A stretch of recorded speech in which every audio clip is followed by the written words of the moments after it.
अब यहाँ पर देखिए ये जो है एक जीनस साइन वेव इन्वर्टर का कार्ड है, जो कि इसमें आप देखेंगे एक डीएसपी जो यहाँ पे बनाया गया है और इसमें जो आईसी डीएसपी यूज की गई है। अब यहाँ पर अगर देखें तो बाहर से क्रिस्टल आपको नहीं दिखाई दे रहा है, लेकिन अगर आपको इसके ओसिलेशन या के बारे में देखना है, जानना है, तो वो डिटेल आपको जानना पड़ेगा कि किस पिन से जो है हमारे क्रिस्टल काम करते हैं।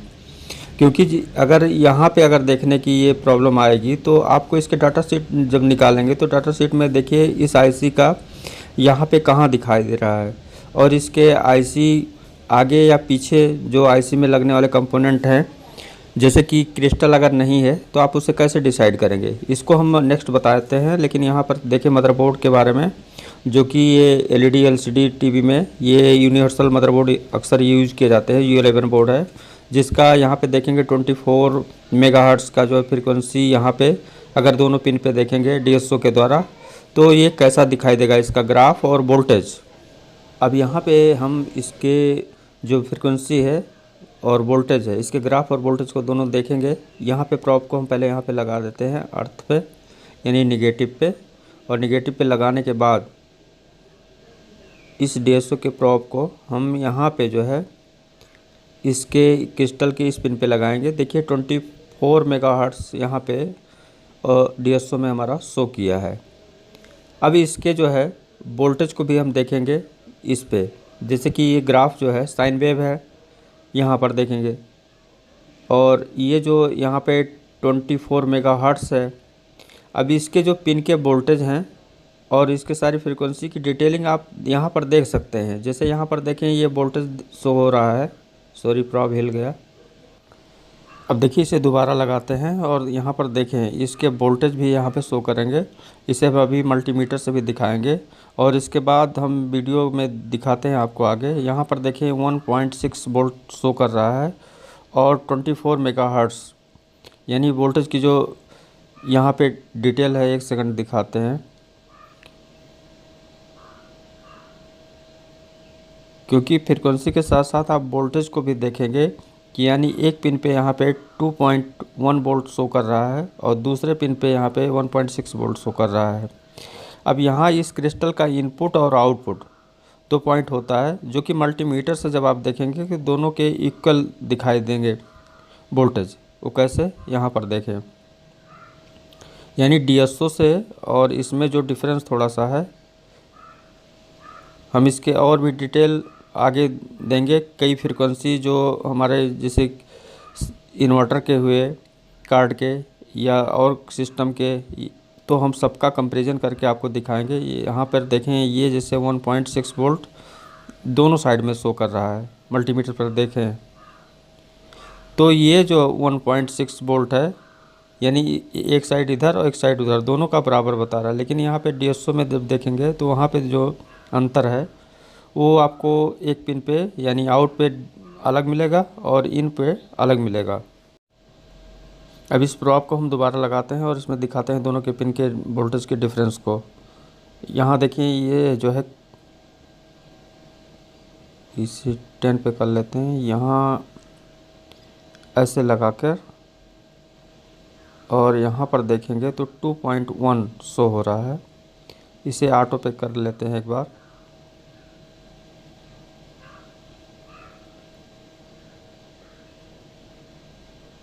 अब यहाँ पर देखें 2.1 वोल्ट शो किया एक साइड, ये जो 2.1 24 मेगाहर्ट्ज़ और 2.1 वोल्टेज वन साइड एक पिन पे, और दूसरे पे अगर हम देखेंगे तो यहाँ पर देखें इस साइड के पिन पे, हम आगे आपको ये क्लियर करते हैं अभी, 1.6, यानी दोनों में अंतर देखने को मिला। तो मल्टीमीटर से देखेंगे दोनों के बराबर, और यहाँ पे डीएसओ पे देखेंगे तो दोनों में डिफरेंस दिखाई देगा। अब इसी को हम इसके बारे में डिटेल से हम समझेंगे आगे, जैसे जैसे हमारी टॉपिक बढ़ती जाएगी तो क्लियर फ्रीक्वेंसी के बारे में आप जान सकते हैं। लेकिन यहाँ पे इसकी डिटेल को देखना होगा, तो जैसे 24 मेगाहर्ट्ज़ और 1.6 वोल्ट, और इसके और भी डिटेल में अगर जाएंगे तो यहाँ पे देखें ये जो है, एक सेकंड जूम करके दिखाते हैं, यहाँ इसकी जो वोल्टेज है 1.6 वोल्ट और ये 24 मेगाहर्ट्ज़। और नीचे इसके साइकिल को देखेंगे। अब यहाँ पर देखें ये VPP जो वोल्टेज है ये पिनों की वोल्टेज है, यानी 1.6 इस साइड दिखा रहा है और यहाँ पर देखें 24 मेगाहर्ट्ज़ और ये साइकिल जो दिखा रहा है 41 नैनो सेकेंड, यानी इसकी जो टाइम पीरियड है ग्राफ की साइकिल की वो 41 नैनो सेकेंड दिखा रहा है।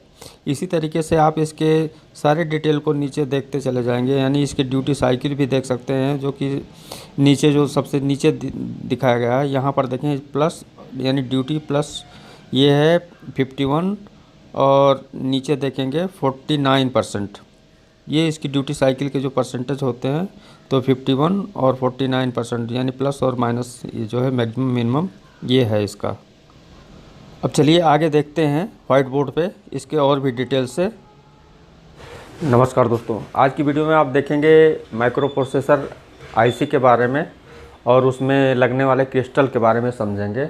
ये अब इसमें देखिए क्रिस्टल क्या होता है कि क्रिस्टल एक फिक्स फ्रीक्वेंसी पे जो है काम करने के लिए एक डिवाइस है, छोटा सा कंपोनेंट, जो कि इस आईसी को ओसिलेट करने का काम करता है। यानी इसे अगर निकाल लिया जाए तो इसकी जो फ्रीक्वेंसी है जिस पे डिज़ाइन किया गया है कि ये कितने मेगाहर्ट्ज़ पे वर्क करेगी ये आईसी, ये काम नहीं करेगी। तो इसलिए इसको जो है इसके साथ लगाया जाता है। अब लगाने का जो कारण होता है कि इसे इसके अंदर भी लगाया जा सकता है, लेकिन इसको इसके अंदर इसलिए नहीं लगाया गया क्योंकि कोई भी आईसी सिस्टम आईसी अभी ये जैसे ये जब वर्क करती है तो इसमें हीटिंग इशू आता है। तो माइक्रो प्रोसेसर आईसी इस समय कुछ आईसियाँ हैं, ज़्यादातर आईसी जो है वर्क करते समय जो है वो हिट होती हैं। तो हिट होती हैं तो इस पे जो क्या होता है कि कोई भी फ्रिक्वेंसी अगर है तो वहाँ पे मॉइस्चर या हीटिंग अगर इशू होता है तो उस पर इफ़ेक्ट पड़ता है उस कंपोनेंट पे, और उस कंपोनेंट पे अगर इफ़ेक्ट पड़ेगा तो उसकी फ्रीक्वेंसियाँ चेंज होती हैं। अगर फ्रीक्वेंसी चेंज होगी तो हमारी सिस्टम जो है वो सारे अपसेट हो जाएंगे। यानी जिसके लिए ये डिज़ाइन किया गया है उस पर इफ़ेक्ट आएगा।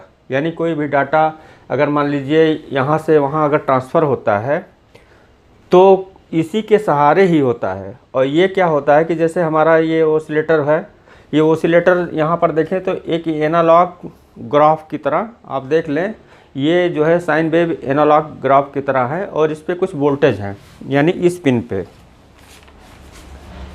ये जो है एक पिन ये है, एक पिन ये है इस क्रिस्टल का, और ये ऊपर से इसके बॉडी है। बॉडी ये जो है सील्ड किया हुआ है कि इस पर कोई इफेक्ट ना पड़े, और ये इससे पिन से जुड़ा हुआ है जो कि 48 और 49 पिन से इस माइक्रो प्रोसेसर आईसी के जुड़ा हुआ है।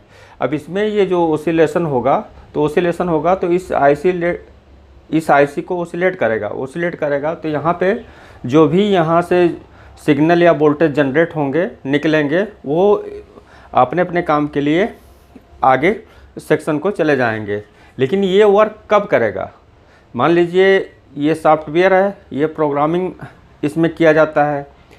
प्रोग्रामिंग यानी डिजिटल और एनालॉग, यहाँ पर देखें तो ये एनालॉग ही समझ लीजिए इसका है, क्योंकि साइन वेव हमारा जो ग्राफ बनता है वो एनालॉग हुआ। और आगे कोई भी सिस्टम अगर बनाया जाता है, डिज़ाइन किया जाता है, तो सिस्टम को बनाने के लिए एनालॉग और डिजिटल दोनों को इंक्लूड करके जो है किसी सिस्टम को बनाया जाता है। और यहाँ इसलिए है क्योंकि जब यहाँ पे कोई भी सिग्नल इनपुट होता है तो वो एनालॉग भी हो सकता है, उसे कन्वर्ट आगे अंदर कर लिया जाता है कि डिजिटल से एनालॉग से डिजिटल कर लिया जाता है, वो तो अलग टॉपिक होगी। लेकिन यहाँ पर देखें अगर ये जब तक इसमें काम नहीं करेगा, यानी ओसिलेट करने का मतलब क्या हुआ? ओसिलेट करने का मतलब कि कोई भी अगर आप देख लें किसी बाल्टी में अगर वाटर पानी रखते हैं तो उसमें पानी को छोड़ ऐसे स्थिर रहेगा, लेकिन जब उसमें आप कुछ डालेंगे पानी में या हाथ से हिलाएंगे तो उसमें देखिए एक लहर जो है जनरेट होती है पानी में, और वो बार बार ऐसे करेगा। आपने एक बार वहाँ पे किसी पत्थर को डाला, पहले तो पानी शांत थी, लेकिन जब आप पत्थर डाले तो वो फ्लोइंग करने लगा। तो वो जो उसमें फ्लो हो रहा है, एक लहर बन रही है, वही वो फ्रीक्वेंसी है, क्योंकि वो बार बार आ रही है जा रही है। जिस भी ग्राफ में बन रहा है वो फ्रीक्वेंसी है।